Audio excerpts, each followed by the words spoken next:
तस्कीन तूफ़ान मुक़द्दस मरकज़ की अंजील उसका 4 बाब 35 ता 41 आयात तक।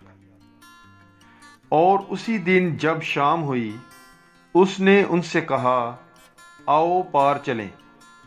और वो हजूम को रुखसत करके उसे जिस तरह के वो कश्ती पर था ले चले। और उसके साथ और भी कश्तियां थीं और बड़ी आंधी चली और लहरें कश्ती पर यहाँ तक लगीं कि कश्ती पानी से भर चली थी और वो पिछली तरफ गद्दी पर सो रहा था।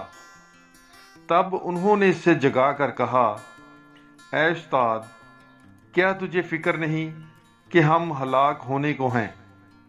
और उसने उठकर हवा को झिड़का और झील से कहा, खामोश, साकत हो। तो हवा बंद हो गई और बड़ा अमन हो गया। और उसने उनसे कहा, क्यों डरते हो? अब तक ईमान नहीं रखते? वो नहायत डर गए और आपस में कहने लगे, ये कौन है कि हवा और झील भी इसकी अतायत करते हैं? पाकलाम के पढ़े और सुने जाने पर खुदावंद की बरकत हो, खुदा का शुक्र हो। God bless you.